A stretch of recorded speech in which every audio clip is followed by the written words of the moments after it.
my name is Brian Stone. I'm the CEO and CTO of Premium Sides. We also run a food truck that's called Mr. Top Hat's Tasty Taters.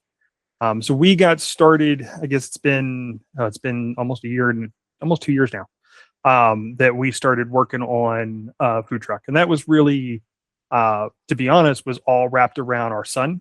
So our son was in a culinary program in school, is looking to try and do something more in the culinary space. And I went to him and said, "Hey, what do you want to do in the culinary space? What is your goal?" And he's like, "Well, someday I'd like to own a restaurant, blah blah blah." And I was like, "Great. Have you ever done the math on how much it costs to run a restaurant?" I went restaurant to food truck, so yeah, I know all about that. But Yeah. wise advice from a dad. Yeah. So I was like, why don't you go? So I've been an entrepreneur all my life. Ever since I was 16 years old. I owned a tuxedo business when I started at 16. So I've always ran businesses, owned businesses, been very focused in the telecommunication space. That's really my background, is telecom development, product space that way. So I've always been, build a business plan, decide what you want to do, evolve your business in that way. So I had him start building a business plan. I said, build me a business plan wrapped around what it's going to cost to start a restaurant, and what you're going to need, and understand what you're going to need for resources and people and land and all these different things that you're going to need for that. And so he put all the numbers together, and I said, okay, go look at places that are for rent. How much does that cost you to rent a building right now? And found some places that were local, and some different sizes of places, right? For everything from a little 1,000 square foot place to a, 5,000 square foot place, right? To understand kind of what that evolution looks like. And he went and did that, and he came back and he's like, "Wow, that's expensive." And I'm like, yeah, it is. It's a lot of money. Yeah, you're reminding me of my dad when I was like 23, a long time ago. I'm 44 now, but he paid me $300 a month for 3 months when I finished college to put together a business plan to make sure I knew what I was going into. And I feel like that was one of the smarter things he ever did, giving me that stipend, because it motivated me to do it. And that was the beginning of my education in this. But yeah, continue. It's a great story. Yeah. So he went through all that. I said, okay. So I said, what do you really want to do? I said, do you just want to make food and serve people and enjoy that process? Is that kind of be your own boss? Because his mother and I have been our own boss for a long time, and so he's kind of always seen that side of things. And he's like, yeah, that's what I want. I said, well, okay. I said, go look at food trucks. Go do the math. Now go back into what all that takes to do a food truck and see what that's going to look like. And he went through and did, because he already kind of had a framework for what he was doing with the restaurant side. So he just kind of replicated that, and then said, okay, well, I don't need, rent every day. Here's the things that I do need, right? And kind of going through some of the different pieces and parts and stuff for that.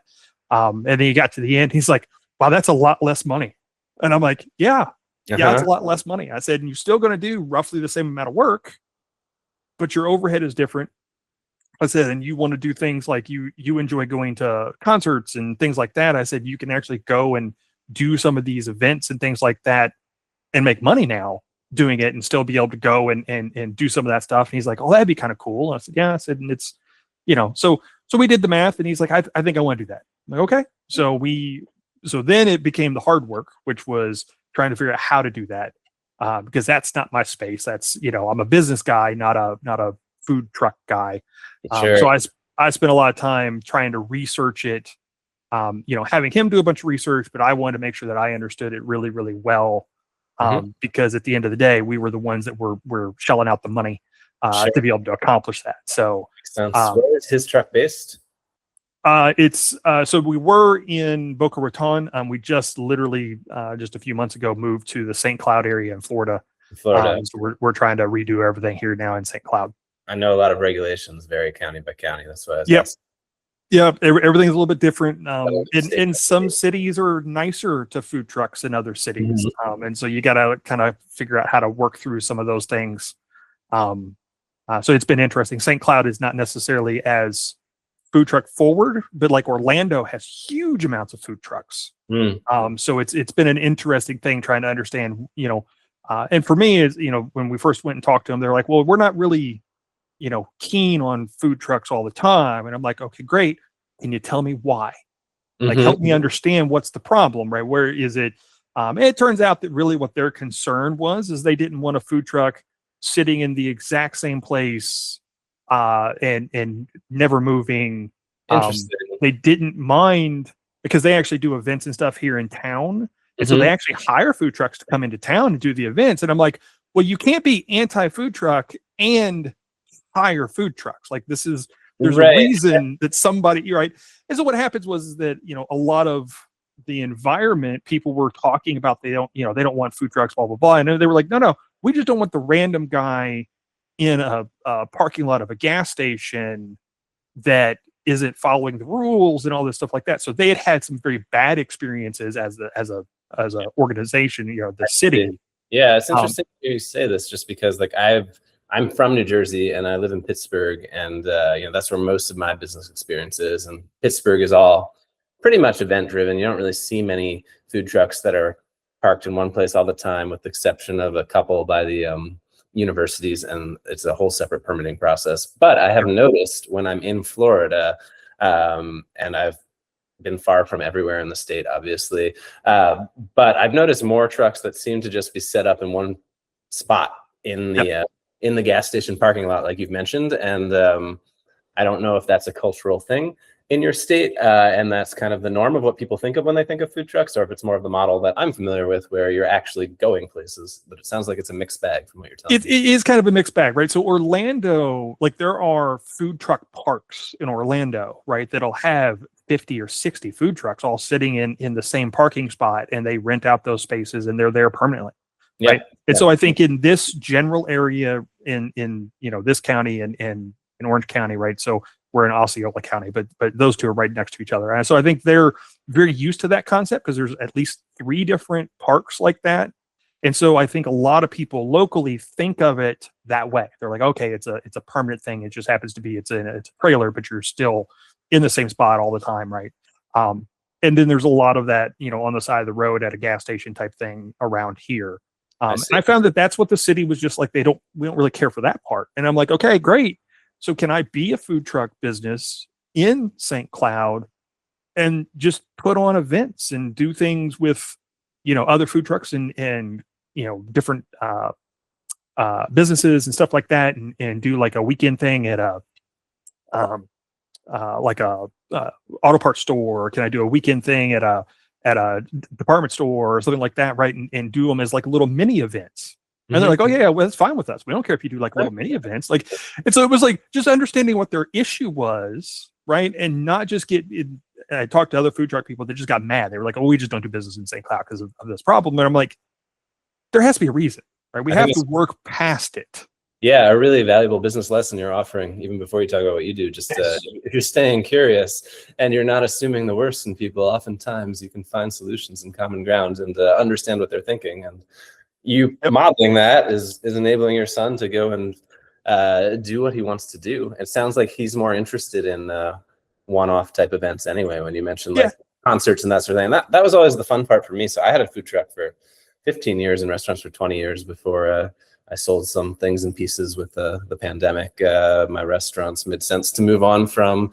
Even if I stayed in the industry, I'd want to have a different size footprint with the emphasis on delivery now, and what my core products were: hot dogs and poutine. And then the food truck was my favorite part, but I had a death in the family and ended up selling the truck.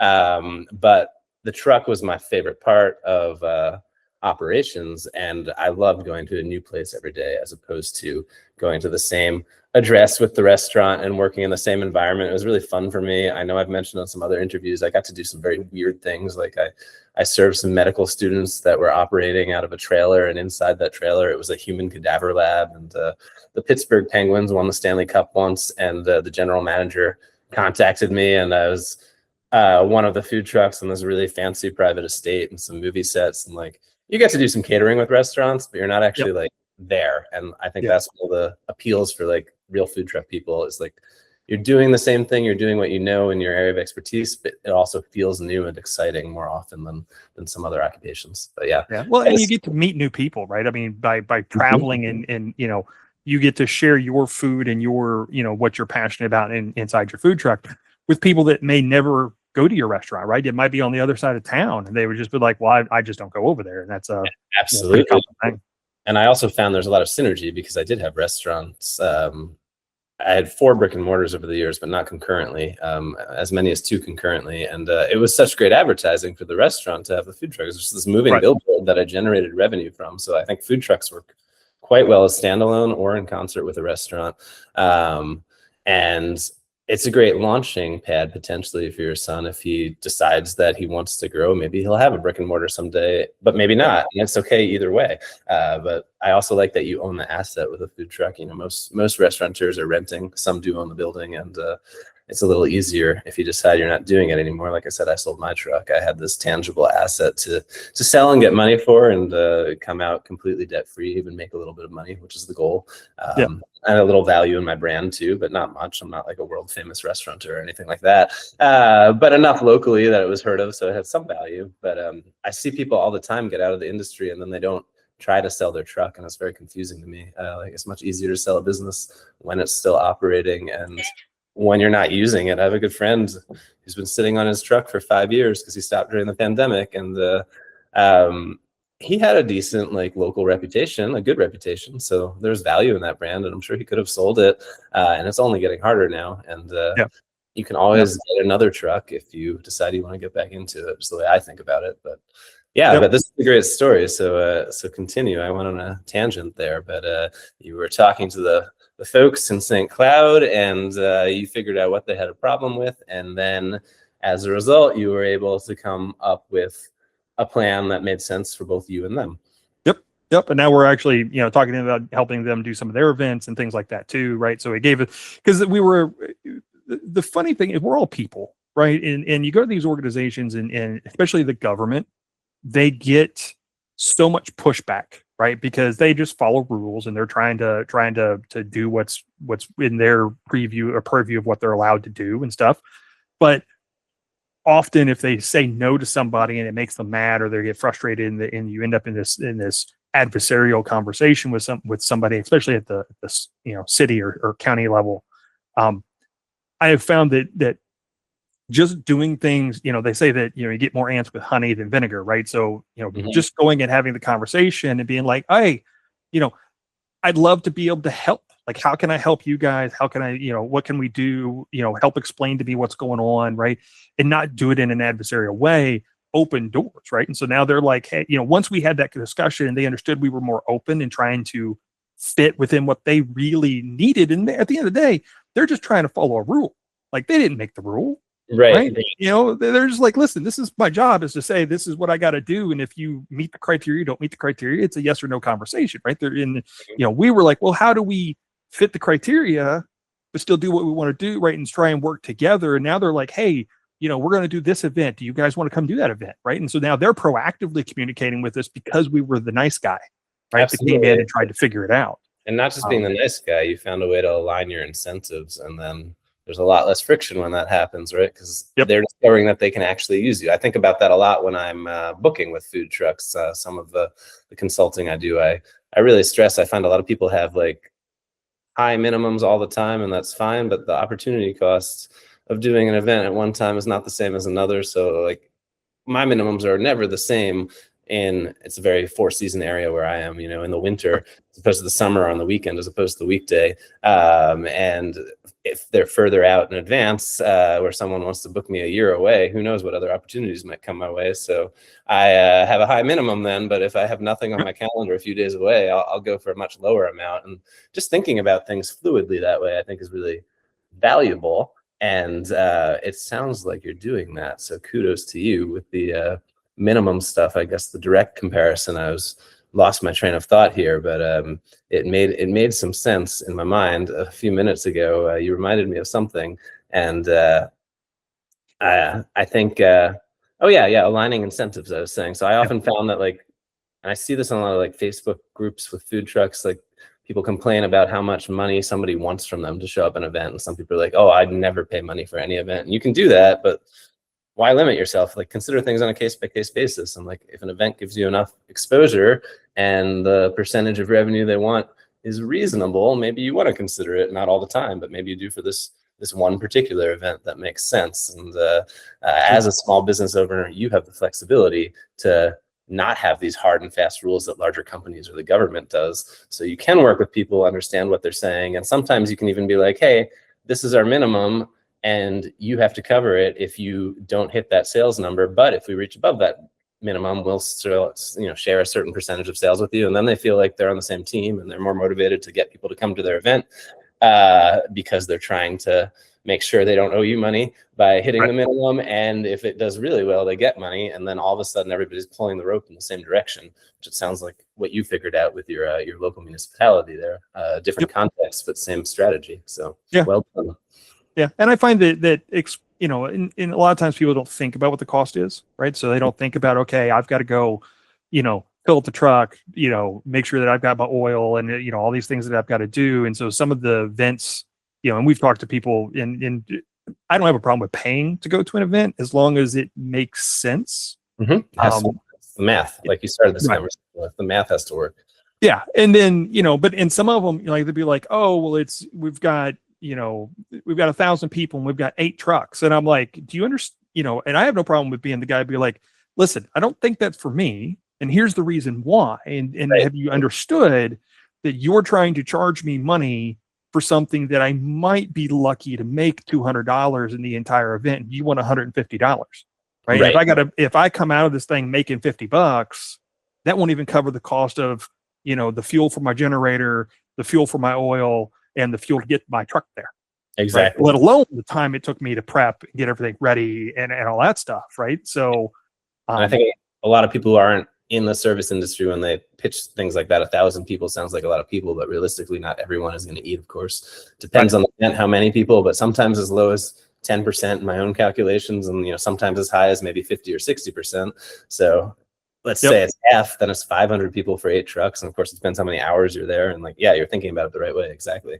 And explaining that makes a huge difference. And I often in my own experience would do exactly what you're talking about, usually via email. And generally the people on the other side of the email were like, oh, that's actually really helpful. Maybe in the future, or maybe we'll even change the way we're going to operate this event. Thanks for explaining. And they're concerned about, serving people more quickly enough, which is valid too. You want 1 truck for 1,000 people, right? Because you don't want people waiting in line for hours, and you want them to have some options, but there's a happy medium. And when we can share knowledge on both sides of an event, the event organizer and the food truck, it only gets better for everyone. Yeah. And I've often found that, if somebody is asking for a large number and, being able to talk to them about it helps them understand it, but then coming to them with, like you said, some sort of compromise, right? Saying, hey, how about we'll give you X if we go above Y, right? And try and get them to understand what your cost basis is to show up. Exactly. Right? And then, not just saying no and not saying, hey, I'm not going to pay for that and blah, blah, blah, or you're too expensive, whatever the reasoning is, but explaining to them not only this is what it costs me, but hey, here's an alternative. Maybe we can try it this way, right? And they may not do that for every truck there, but they might be willing to do it for your truck, right? And if they see that it works better, right, all of a sudden now, maybe that turns a model different for them, right, that they've not even thought about. Yep, absolutely. Makes sense. So like I said, the food truck, we're constantly trying to work, wherever we can, whatever we do, right? It's all wrapped around, focus on my son. My son is the one that runs it. I'm really there more just for the business side and trying to make sure that I'm keeping him headed in the right path. Sure, sounds like he's happy to have you. Yeah, I hope so. I hope he appreciates it sometimes. Yeah, absolutely. That's a lot of guidance and wisdom a lot of new operators don't have right off the bat, right? Like you say you're not a food truck guy, but it is all business and the math is the same. Costs are different, but understanding all of that is invaluable. So he's got a great... And so with all of that stuff, right, when we started the food truck, it was a learning experience for me. I didn't know anything about food trucks. I have done, when I was 18, 19 years old, I waited tables. And so I've worked in restaurants from that perspective, was a floor manager and things like that. I never worked back of the house. That wasn't the space that I really did in sit down restaurants. I did work back of the house when I was like 16, 17 for like a couple of fast food restaurants and stuff like that. But that's a very different world when you're just, I was just slinging chicken for KFC and stuff like that. But and at that age, I didn't think about what they were doing or anything like that. It was just a job. I was just like, okay, run the thing, get the fryer done, go out, right? So it was a lot to think about. Even building the truck was a lot to think about, right? Layout, design, right? There's a Yeah. lot of things to really to look at. And we talked to several food truck builders. I even had several food truck builders, give me a base design of what they would think we would want based off what we were trying to accomplish. Unfortunately, none of that really worked the way I wanted it to. Every design that they were trying to do was more wrapped around how it fit in the truck and stuff like that, and what made sense for them. I knew that we wanted to build our system around the idea of process flow, right? So I've done consulting work, contract work with different companies that like manufacturing and things like that, right? And it's all about how I can do the least amount of steps physically, so I don't have to step a lot of different places, but you also want to make sure you're not crossing each other. So if you got multiple people inside a vehicle, so I've heard that called the flow of food in the restaurant world. So yeah, that makes sense. And I didn't know what it meant. I did more research later and had heard that statement before and stuff like that. But it was, in the beginning, I'm like, okay, listen, it sounds funny, but it's the way I was looking at it is like, I'm not a small guy. My son is built like his father. So neither one of us are small people. I didn't want to crash into him every time we were trying to do anything. Of course. My wife was also going to work the truck with us and stuff like that. So I was going to end up with 3 people inside this thing. So the least amount that we would cross each other, and try to make sure that you have everything kind of in zones and stuff like that, and made the most sense to me. So we kind of laid everything out in a very different way that a lot of the builders were looking at. But once we explained to the builder what I was trying to accomplish, they were like, oh, that makes a lot of sense. And they, rearranged stuff for me the way that I was trying to explain it. So it was interesting seeing different builders and stuff like that. I always recommend to anybody that's looking at doing this, don't talk to just one builder, talk to several builders, understand, because you learn little things if you're listening, right. And they'll ask you about certain things that maybe the other builder didn't ask you about that you hadn't thought about. Right. And so you're trying to figure all that stuff out. That's great. We also didn't know a lot of the equipment. Like, they're going through like, well, what equipment do you want? Well, if you've never worked in a restaurant, you don't necessarily know what a salamander is. Right. Or, so it's like, like I need a fryer. Like, I don't know. I'm going to fry stuff. Like sizes and, countertop, electric, propane, natural gas. Yeah. There's a lot with anything. I think there's more to know than people realize until they start digging in. So it's certainly true with restaurant equipment. Yeah. Yeah. And so it was interesting to try and work some of that stuff and figure out some of that stuff. And, I asked a lot of questions up front. Like I tell everybody that because I talk to people all the time that are like, hey, we're trying to start a food truck, blah, blah, blah. What do you have your recommendations? I'm like, well, first of all, don't expect to do it in a week. Don't expect to do it in a month. Like spend that first month to 2 months just planning, learning, understanding what things are doing, right? Understand. We even got to the point that I had out on the driveway had chalked out the size of our food truck and chalked out where things were going to be. So I could literally stand and say, okay, does this make sense? Or is there enough space, right, for me for this, or enough space for that? Yeah. And so I think research is probably the most important thing before you ever spend that first dollar.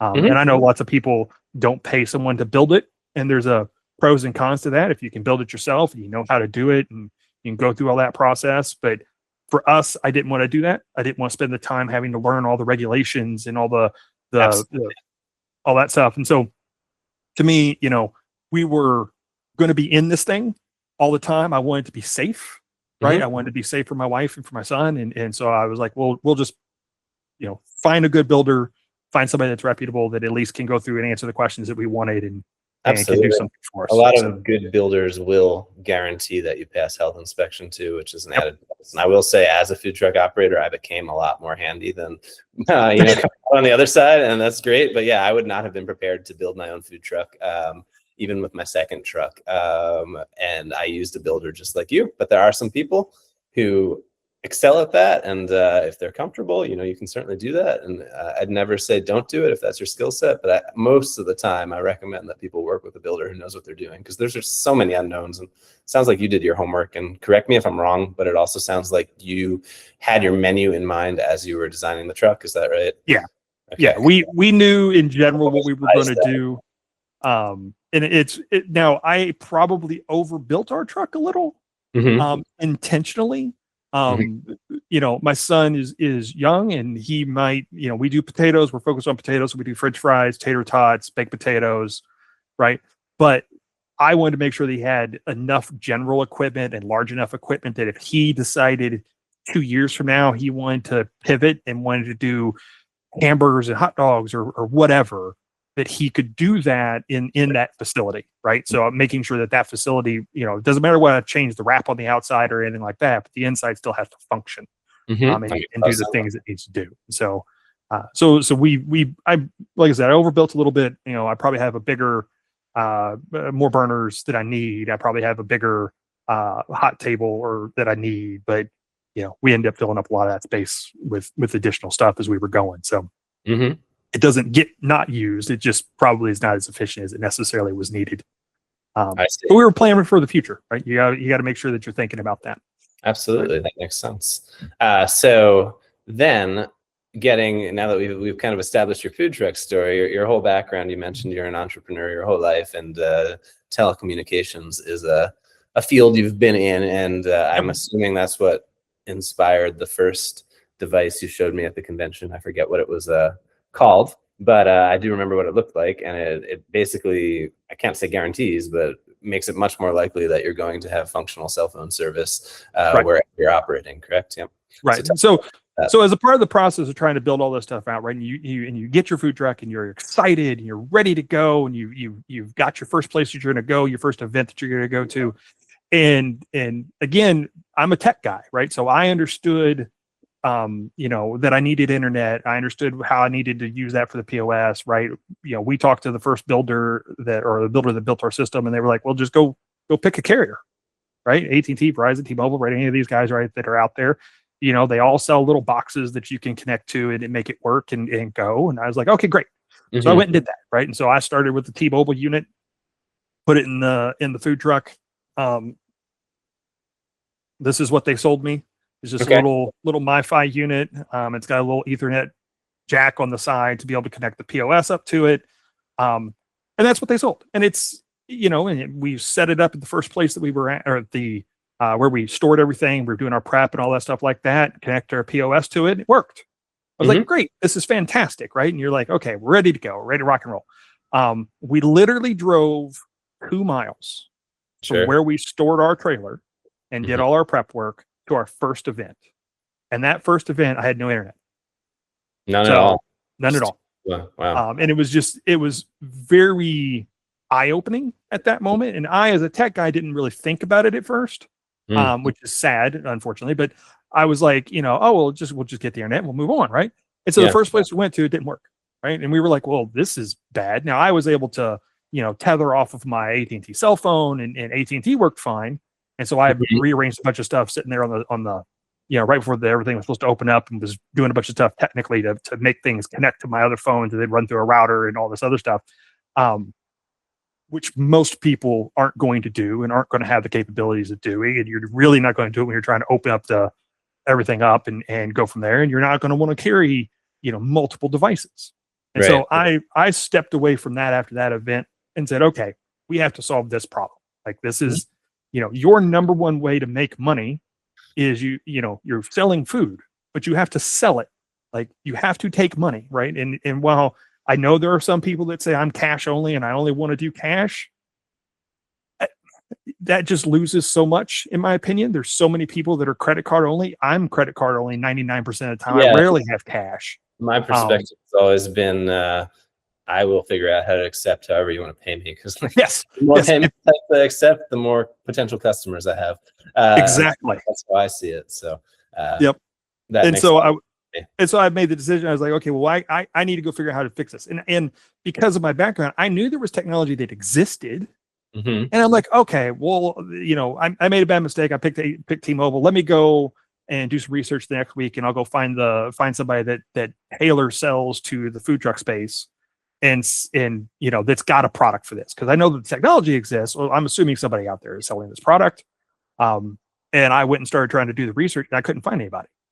Everywhere I looked, there was some stuff about some business stuff, and there was some more high tech things that were built for like ruggedized systems and things like that. But a lot of the stuff that I had seen that was like over in Europe and stuff like that, they just didn't have. And nobody was focused on the food truck space. It was like they didn't understand. They were like, oh, well, you need internet. Well, if you're a restaurant, you just go get internet. I'm like, well, no, we move. Like that's not the same thing, Yeah, right? And so it was it was a weird conversation. And I'm talking to big industry guys. Like I reached out to people that I knew at the tech level at like AT&T and Verizon and some of those places, from all the years of being in that space, and they were just kind of like, I don't know, it works, right? Just well, then get multiple services. I'm like, well, that's insane. Nobody wants to go do that. That's right. So yeah, so I said, okay, let me go figure out how to do this, and so I went and found some technology, and we're actually have now got a couple different products in place. So we actually have so some, and a lot of it depends on your POS. So some POSs don't need the physical cable connection. Some POSs do, right? And so I was like, okay, well, I need to solve that problem for either side. Sure. And so we've got for the physical connections, I ended up getting this unit, which is kind of hard to see. It's black, Yeah, right? I can see it though. I see it really. And it's, as you notice, it's got 6 different antennas built into it. Yeah, it's got a lot of antennas on one side and right? 2 more on the other, and 5 ports. It looks like. Is that right? Am I seeing that right? Yep. So it's got so this system, it's 4 LAN ports to connect to devices and a WAN port. The WAN would be if you were connected to if you had a physical site where you had internet. And this system can actually, the platform is smart enough that if you lost internet at your regular connection, it could automatically flip over to the wireless. Okay. And pull from the internet, right? But the core thing was having something that has, the reason there's multiple antennas is one is for 5G and one is for 2.4 gigahertz, right? For the Wi-Fi sides. And then these are for, there's 2 physical radios in the actual unit. Okay. And so those 2 physical radios are monitoring the networks that are around, right? So you have one radio that's live, that's actually processing your traffic. Yeah. And then the other radio is constantly watching the other network. So our platforms actually have all 3 carriers in the box at one time. Okay. So we have AT&T, Verizon, and T-Mobile in the physical box. Yeah. It's just one bill. You're not paying all 3 carriers. That bill comes to me. How does that work? Yeah. Yeah. So we negotiated contracts with all 3 of those guys to be able to do it. It's a bunch of special technology in there. It's called a vSIM, which is just a technical term for a virtualized SIM. Right. So instead of the little SIM card that you see inside a normal phone, it's all a virtualized ESN number that just bounces around. So we've got that registered on all 3 networks.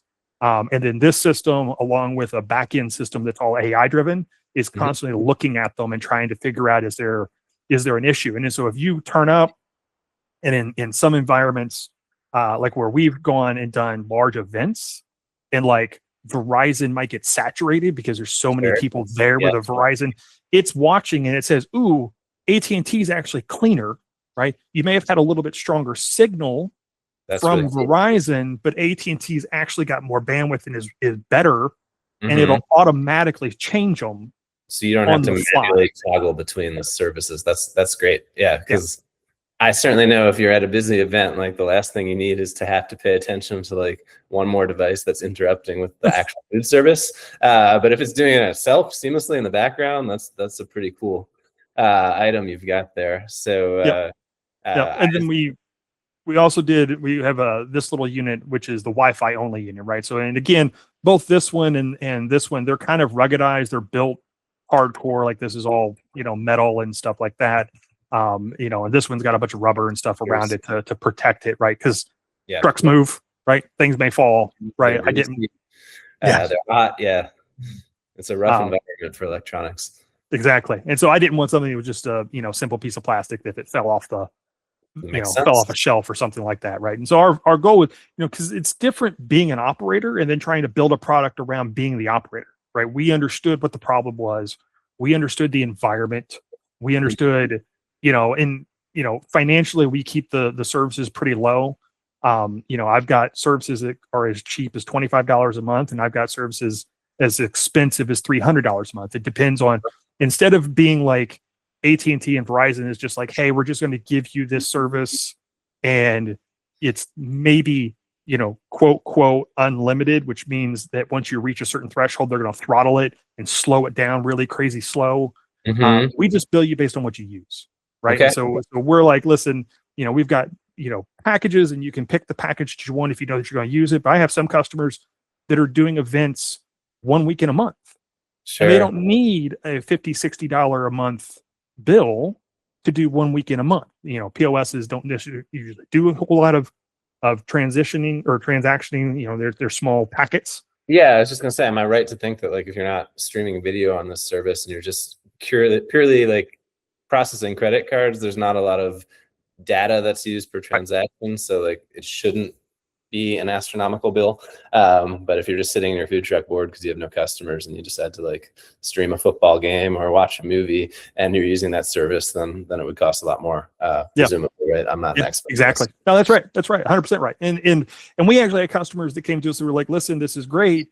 We want to put security cameras up. We want to be able to monitor things with the security cameras. I'm like, well, security, that's video. That's a huge amount of data. And so our first packages it wasn't built out for that.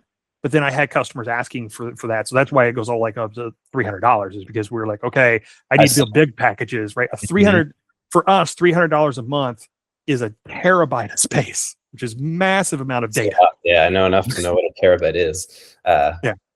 I don't think I've ever used that on my cell phone in a month. Yes. Yeah, I don't know what it would take to do that, but yeah, that's huge. This is interesting because we started talking about the math and numbers, and one of the questions I had for you, but you've already answered it, is just like a lot of POS systems have what's called offline mode. And in my career, I had my first food truck in 2010, and just until a couple of years ago, the end of 2023 is when I finally stopped food trucking. And of course, I did not have your device, and I did not know such a device existed. There are times, just like you've described, not very many times, I know probably less than 1 out of 10, but more than 1% of the time, we'll say I'd go somewhere, I'd have poor service, or the internet wasn't working for whatever reason, and I'd have to accept payments offline. And of those payments, I don't know why, but there would always be like 2 or 3 that when I got back to my Wi-Fi just were rejected and I was out of luck. And if I was lucky, they were just small tickets, like a $10 order or something. I was like, okay, that's a business expense, I can live with that. But I was terrified of like, what if there was like a large family order and like somebody spends a couple $100, and granted, like I'm really just losing my food costs, right? So $200 of a sale is not quite a $200 loss, but it's still significant. And there are a lot of food trucks these days that have tickets that can be that high, especially with like group orders that happen sometimes unexpectedly. Like there are, events where I go and there might be a single payer and I know advance and I know how to contact them. But then there'll be like the random event where like, I don't know, some guy for some reason is just ordering for 12 people. And then he gives you his card. And like that would be the really hard one to stomach. But it sounds like strictly from a cost analysis, even if you weren't totally enamored with the product you're selling, there's a pretty good chance that if you find yourself in that offline area, you're actually going to be saving some money by having it, unless offline payments have gotten better since the time I last used them. Sure. Like, I can't speak to why those payments didn't go through, but there'd be like pretty much like clockwork, like out of a couple hundred payments, maybe 3 or 4 that just didn't work. And it's not uncommon, right? And there's tons of reasons why, right? And it's not always, intentional, but there are people that understand that game too. Sure. And understand that people have harder times getting that connectivity. One of the things that we actually found that was a different business case for it, very specifically in our use, was we were connected with DoorDash. Okay. And so we would go to because we get in specifically down in Boca, we had a list of a couple different places we would go to, right? So on a Saturday, one weekend we would go to this one place on a Saturday and we go to a different place on a Sunday. And so as a part of the business model, we were using DoorDash and getting orders to come in from there, right, when we were in a specific area, right, because it populates it in a specific region and people would see us show up. And we actually found it was kind of interesting because we'd show up and we were the new thing, right? Because if you're used to using DoorDash or Uber Eats, you go and look at your list of places that are nearby, and if you see the same thing over and over and over, you kind of know what you're getting. Right. But the time that you see something new pop up, you go pay attention to it. And you're like, ooh, I didn't see that. That wasn't here last week. Right. So we actually got a lot of interesting feedback from people. They're like, we didn't know you existed. We're like, oh, well, we're only here on this, 2 weekends out of the month, blah, blah, blah. And we actually got a lot of repeat traffic from people because we showed up in Uber Eats or DoorDash. I right? see. And sometimes they just came to the truck. Like they didn't actually order through DoorDash, but they just came to the truck once they saw where the location was. Hmm. And so we used it a little bit as a marketing way, right? To get our name out a little bit more I see. as a part of that, right? The number one problem with DoorDash and Uber Eats is that traffic has to come in to you. Right. So while offline payments you can still, you can still get by, but if you're in an area that you don't have internet, DoorDash can't get to you. So That's a now great. all of a sudden you don't get any of that business whatsoever, right? Right. And if DoorDash hits you and tries to hit you more than like a couple times, if it doesn't see a response come back, it deactivates you off of DoorDash. I see. So, and then you got to go argue with them and explain to them why that happened. Like there's a whole thing wrapped around that because we had that happen once. Yeah, those services can be a headache. I have very mixed feelings about them. Yeah. Especially the fees they can charge. But yeah, if your pricing is appropriate, they can be helpful too.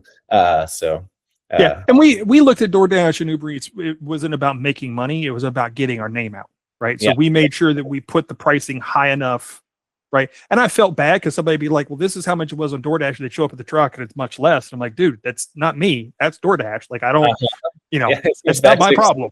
Explaining to the customer, it was wild to me. So one of my restaurants, the one that was most well known, was about a 90 seat space with a 2,400 square foot footprint, and there was a bar with craft cocktails, and we started doing DoorDash and Uber Eats and what's the other one, Grubhub. And Yep. I mentioned I specialize in like hot dogs and poutine, so like these are delicious foods, and I think we did a good job, but also like not something that people are used to paying like a high amount for. And the number of people who would just order on DoorDash to have delivery or Uber Eats, whichever it might have been, that were within like a 1 block radius was crazy. It wasn't a big number, but just the fact that anyone would do that, and they would be like paying $17 for 2 hot dogs, so they could essentially not walk like 3 buildings to pick something up themselves when they could order directly from us. And that was a big frustration because like I would have rather had them order directly through me, but that's not really the service's fault. That's just like the direction the world is headed, I guess, and people value convenience to that extreme degree sometimes. So it comes back to kind of like we're talking about, pay me any way you can. Like if that's how customers want to buy things, I think it's wise for all of us to adapt and be ready to work with those companies, whether or not we think highly of them. So great point you made. And my philosophy was if that customer buys from you, once a month via DoorDash or Uber Eats or whatever, and then all of a sudden they happen to be driving by and they decide, hey, you know what, I'll just swing in because I've ordered from them. I like their food, right? But I'd rather have it hotter and I happen to be here or whatever. Yeah. You've created a customer that may not have stopped by before because they were buying it from somewhere else, right? And so again, it wasn't, I felt bad about the way we had to mark it up, but it's just math. You just figure out what the math is, what your costs are. You make sure you add that on top of whatever it is that your costs are and stuff like that. Make sure you make a little bit of money. The way we did the math is, you're trying to do, and I hear people range anywhere from, take your food cost times 3 or take your food cost times 4, depending on what, whoever's math that was, right? Yep. So that means that you're calculating roughly margin wise, you're going to make either 25 to 30%. Right. I assume that there's a cost to doing business this way. So I actually, for what we did on DoorDash and Uber Eats, I made sure that we were making 15%. And just because I didn't have as much marketing, I didn't have as like there's give and take to what you're doing, right? And so I said, okay, I'm willing to take a little less money. Still want to make money, but I'm willing to take a little less money because I don't have to have that person stand at the front. They're not having to take time from the person that's doing the tickets and all that stuff like that, right? So there's a little less cost for me in human resource side. Yeah, right. That makes and I was accepting that break of between the 15 and 25% really was for me was the idea was that, well, my name's getting out there, right? People are knowing who I am. And like I said, we had a lot of repeat customers and people that would stop by because they'd see the truck because they had it on DoorDash and they said, hey, we just happen to be here. And that made a lot of sense to me very quickly. right? Yeah, that's an interesting story, and you're changing my perspective a little, just because my restaurant was quite well established when these delivery services came in. I already had a local delivery service I was happy with that was like squeezed out, and like in my situation, we got very few new customers as a result of using those services. It was just a transition to the way my existing customer base was choosing to order, and it made it a lot more complicated.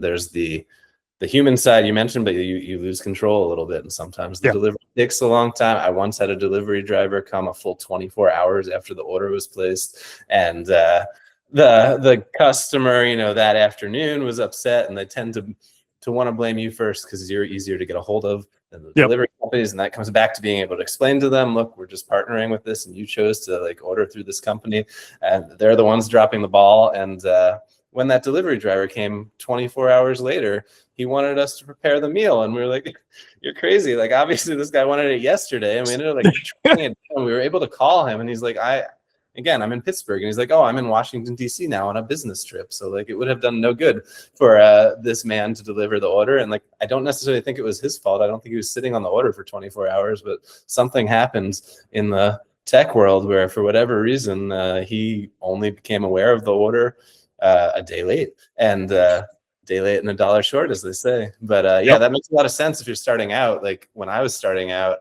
I would accept many food truck events when my food truck was new that I might not have 10 years later, because it was just about getting my name out there and getting an opportunity. And it's kind of the same thing you're talking about. And there's real value, especially if you can convert your new DoorDash customers to becoming your direct to you customer. So they find you that way. And just like you're talking about, then they come and order directly from you in the future. And like, if you know they're doing that, it's usually a pretty easy conversation, because you'll be like, hey, you can save money and it's actually better for me. So consider ordering directly again next time. And, if you need to, by all means, use DoorDash. Not here to tell you how you have to order, but just want you to understand what's at stake for both of us. We even went as far as like, so we printed up coupons that I printed on metal business cards. So they were actually not paper. They were actually this aluminum metal business card that I built the coupon on. Anytime there was a DoorDash order, I'd put that in there, but on the coupon, it says you had to come to the truck to get the coupon. If, again, you're using it as leverage. You've got somebody's eyeballs, right? You've gotten them interested. Hopefully they like the food, right? Hopefully it gets there fast enough. It's still hot. There's caveats with delivery in general, right? But if they enjoyed it enough, and you can even entice them a little bit to come direct, right? Now, all of a sudden, they see what your real prices are. Maybe the DoorDash doesn't make as much sense for them the next time around, right? But you're creating ways to really make that happen. And I very much believe it's a bunch of research that I've read, and I agree with it. If you can get that customer to show up to your place 3 times, they're a customer for you for life. I heard that too. Right? And I believe that's true. And I've seen, so it was one of those funny things. We did, I had literally 3 different coupons. And so if you came to me and you gave me you were new, you got a coupon to come back that was a bigger discount, right? And then you would come back, and I would take that coupon and I give you a different coupon, and that coupon might be for a free dessert or something like that, right? So that financially it was a little less money, but it was trying to entice them to buy something different, right? So and so for us, because we did potatoes, we had actually potato desserts, which was a kind of an interesting thing with that side. I was just in Idaho, and I had a ice cream baked potato. I don't know if you've ever heard of this in Boise. It's like a little place called the West Side Diner, and it's like a dessert imposter is what I've heard it called other places, but it looks just like a baked potato, but it's vanilla ice cream with like cinnamon on the outside to give it the skin texture, and gravy is chocolate sauce. So yeah, potato desserts are the theme of my week, because that was this weekend that I had that, and here you are talking about potato desserts in Florida. It's good. So we actually made potato ice cream. The ice cream was actually made with russets. And we actually also make a potato ice cream around the holidays that we do. That's a peppermint ice cream with russet. And then we do a chocolate with russet the rest of the time. And then we do a sweet potato ice cream. I mean, I would love to try all 3 of those. If I'm ever in St. Cloud, I'll have to find you. That's exciting. I'm a big food person, as you can tell. So That's what I was hoping. The ice cream in Idaho was actually going to be like potato flavored ice cream, and then it was just like made to look like a potato. So you are the solution here, all the way on the other side of the country, about as far away from Boise as you could get. Yep. I'm gonna have to check that out someday. Yeah. But anyway, like I said, we so for us, it was always trying to, trying to find alternate ways to advertise, right? How do you get people to know about you, right? Especially that first year, right? That first year is just a slog of trying to get, people to be aware of you, people to know what your food is, right? Hopefully they like it, right? And that's, Right. I also see people that get all mad because they're like, oh, somebody said they didn't like my food. Okay. Do other people like your food? Like, you can't please everybody, Right. right? Do the best you can, do what you're proud of, right? And if that one person out of 100 doesn't like it, don't go off trying to change what you're doing. Just be like, okay, I'm sorry, try something else, right? Maybe offer them something different, see if you can figure out what they like, talk to them, and then, hopefully you can turn them around, turn them into a customer. If not, you can't serve everybody. Like, unfortunately, that's just the world that we live in, right? Absolutely. So then we want to talk about the Shelf Saver too. And are there any other products that you want to cover in this interview? Yeah, I mean, so we, because of my background and as we were getting involved, so we now build websites for food trucks. Okay. Because I could build websites, but I was like, I don't know that I want to mess with it. Then we went and started trying to get pricing for that. And it was insane what people wanted to charge for a very basic website, because a food truck doesn't need this crazy website. You need something that's just a place that people can see, that it makes you feel more like a real business, right? And having the website is the first place, right? Social media is great. Facebook pages are great, but that website, people feel like that is more of a checkbox of, yes, this is a real company. They're really, doing what they need to be doing, right? Perception of legitimacy is, I guess. Correct. Correct. Whether it is or not, it's the perception, right? And perception matters. And so we now build websites for people. And we do those I'm probably the cheapest guy around. I do it for $250 to build a website. And then we host them for you for $20 a month. So it's cheaper than even like, GoDaddy and all these other guys like that. We just, again, I had to build it for us. And I'm like, well, I can just use some of the same stuff and help people. And now it's my time, which is why we have to charge for it. But, I'm trying not to overcharge people, right? I just want to make sure that they can still do what they need to do and get a product that they need, and it helps them. Right. Yeah. And then because we're a phone company, my wife and I run a phone company, that's our 9 to 5. We also offer phone services. So we now have built a whole package for people to have a phone number, and it can get redirected to your cell phone or whatever, but it's got a full IVR or PBX type platform that sits there, so that you don't get that drunk guy at 3 a.m. that calls trying to figure out where your truck is and you're at home asleep. Because we got a few of those in the beginning, and I was like, okay, like we need something between us and the rest of the world.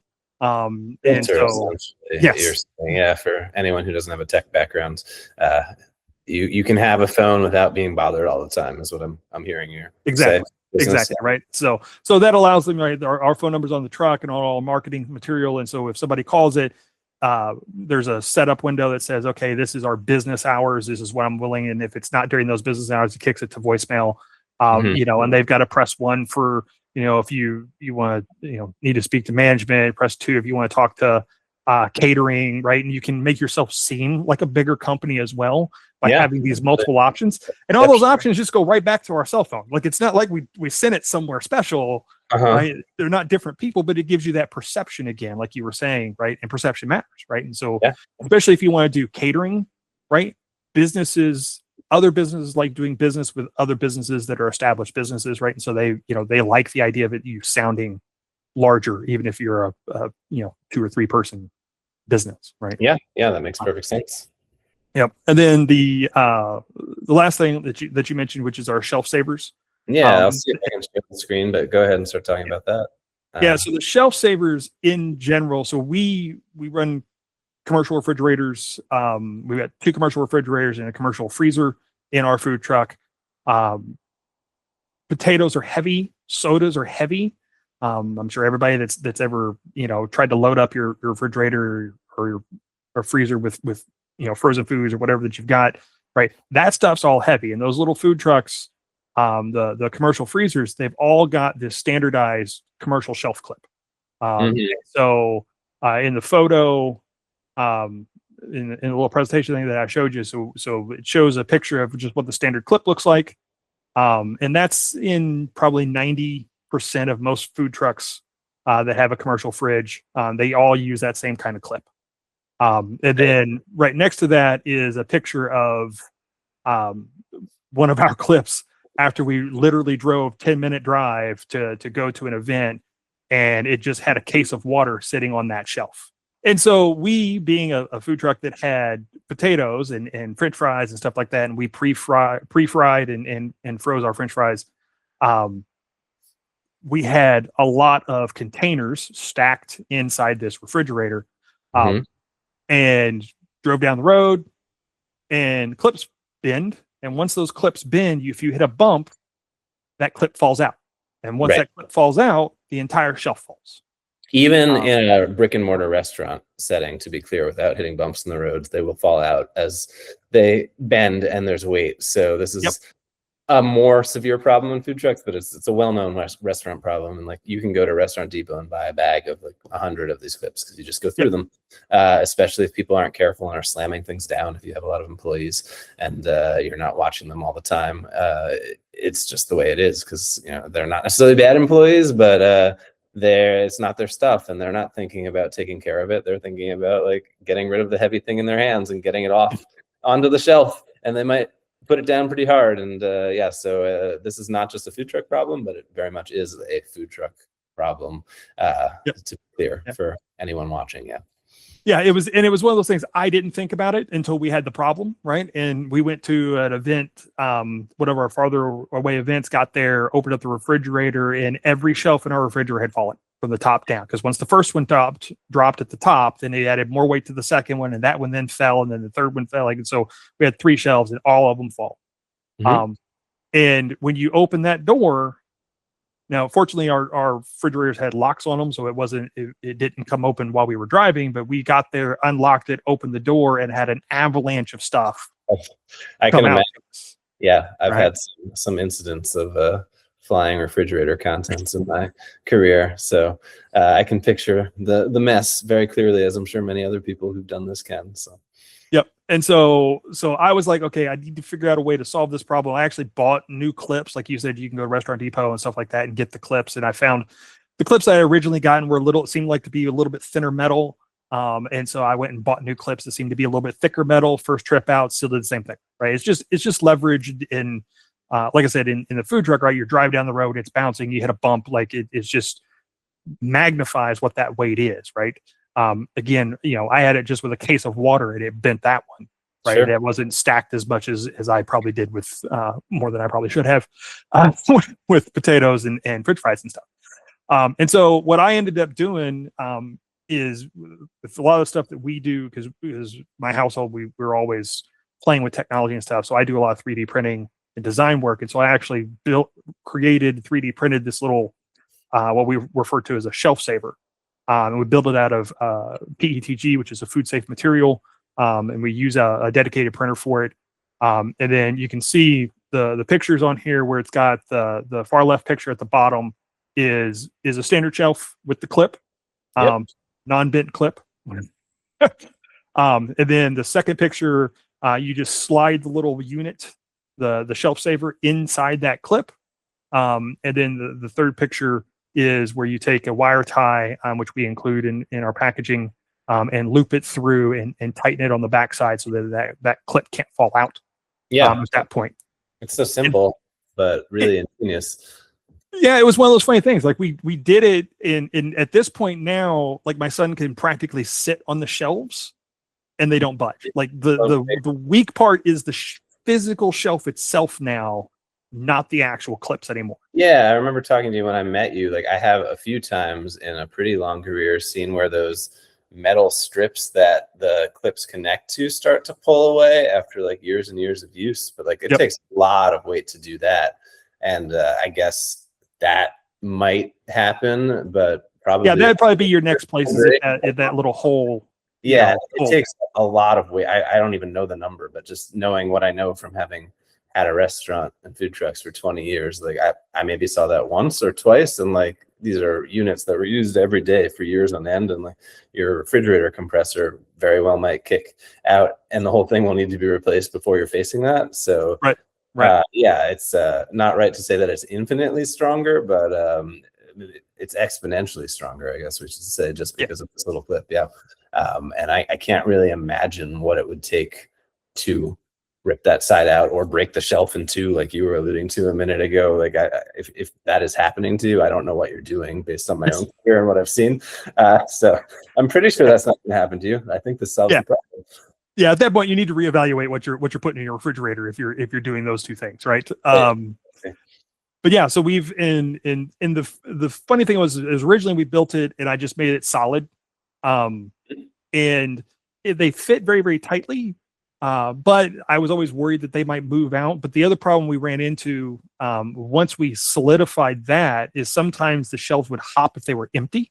Yeah, I've seen that too. And so if it hops just right, it can tilt and fall. And it may not be a major issue from that perspective, but if you had something else down below, you could bust a deli container or something like that you had stuff in it. So if you had an empty shelf, sure. Because that's what we started doing before I figured out how to fix this. We would put stuff down the bottom, right, and then we'd leave the shelf empty above it, and then that would pop out. And I'm like, why is it falling out? And it's because it's just hopping just enough, right? You hit a road bump of railroad tie, railroad track, something like that, right? And you get just enough vibration that it picks it and kicks it out. So that's what the wire tie is. I redesigned it, said, okay, let me put a hole through it, wrapped a wire tie through it. And now it does two things, right? One, it's keeping the unit in the actual clip in there so it doesn't fall out. But now it's also keeping that top shelf in place so it can't hop up either. That makes sense. And as far as we know, these clips are universally sized, right? Like I know I'm asking this question just because I, at times when I've popped them in myself, have felt like I've need to bend them slightly just to get them to fit to begin with. And I'm guessing the strip on the side is a standard measurement, and that occasionally you get one that is just like not quite at the right angle out of the bag. It doesn't fit cleanly, as opposed to like you need to have like 3 or 4 different shelf saver models to fit these different clips for different types of refrigeration, right? Like it's all just one as far as we know. Yeah, so I've talked to several manufacturers of the refrigerators, and this just seems to be a standardized product. So, like you said, the strips on the side are standardized, and so the clips it's just a SKU number for them that they all just go and buy it from some Chinese company or whatever and get a truck of like 10,000 of them and they just stick them in everything, right? So they're all very universal from that perspective. There are a couple refrigerators out there that have a slightly different system, and so the actual frame is a little bit different. And I've asked some people that said, hey, I've got a different, my clip is a little bit different than that. It's a little shorter and a little taller. And I've asked them just to send me a couple clips and then I'm just modifying the file. Okay. So you can do customization if needed. Nice to know. And if somebody wants to buy a shelf saver, is it just through the Premium Sides website, or is there a right this second you can buy it through the Premium Sides website. We are in the process of getting it also on Amazon.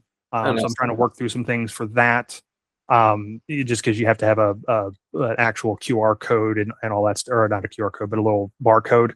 So I have to go through the process of getting that approved and all that fun stuff. But we should be on that probably within probably by the time this video comes out, it'll probably be on Amazon as well. We're in the middle of that process right now. Nice. And then any of the shows that we're at and stuff like that, we're also taking them with us. So things like the Food Truck Expo, and things like that. Yep, where we at. The website is just premiumsides.com, right? Is there? That's correct. Premiumsides.com. Good to know for anyone interested. And I assume if they're interested in any of the other things you've talked about, that's where they go, to including website development. So. Yep, they just reach out there. Our email address and all that stuff is out there. They can see a lot of our product stuff, some of the explanations about some of the things that we have. And then, I tell everybody, the most important thing is just reach out to us.